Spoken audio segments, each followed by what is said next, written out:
Surgery එකට කලින් මේ බ්ලඩ් ටෙස්ට් 4 නොකර අපි පටන් ගන්නෙ නැහැ. ඊළඟට අපි තව කරනවා බ්ලීඩින් ටෙස්ටිං වර්ග 4ක් කරනවා.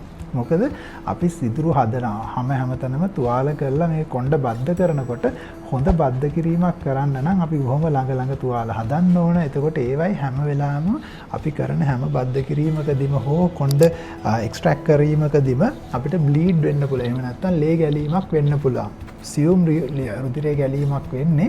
හැබැයි ඒ වුණාට මේක වුණත් අපිට අවශ්‍ය මට්ටමට කන්ට්‍රෝල් මට්ටමක තියෙන්න ඕන. ඒ කියන්නේ ඒක නවතින්න ඕන. තප්පර ගාණක් හෝ විනාඩියක් වගේ ඇතුළත ඒක නවතින්න ඕන. එතකොට එහෙම නැති වුණොත් එහෙම ඉතා විශාල ලේ ගැලීමක් වෙන්න පුළුවන්. ඒක නිසා අපි බ්ලීඩින් ටයිම්, ක්ලොටින් ටයිම් සහ PTINR සහ APTT කියලා අපි බ්ලීඩින් ටෙස්ටිං ඒ කියන්නේ රුධිරය ගැලීම සම්බන්ධවම ටෙස්ටිං 4ක් කරනවා. මොකද අපි 4 කරන්නේ ඒ 4ෙම අපිට බලන්න පුළුවන් විවිධ අංග තියෙනවා. ඒ කියන්නේ එක එක කම්පෝනන්ට් තියෙන. ඒ කියන්නේ රුධිරය කැටි ගැසීමේ එක එක පාත්වේස් වෙන්න පුළුවන්. එහෙම නැත්නම් ඒකට අවශ්‍ය කරන එක එක දේවල් වෙන්න පුළුවන්. ඒ කොටස් 4ක අපි දේවල් චෙක් කරලා බලනවා. ඒකත් ඒ සර්ජරිය බොහොම සේෆ්ලි කරන්න අවශ්‍ය නිසා.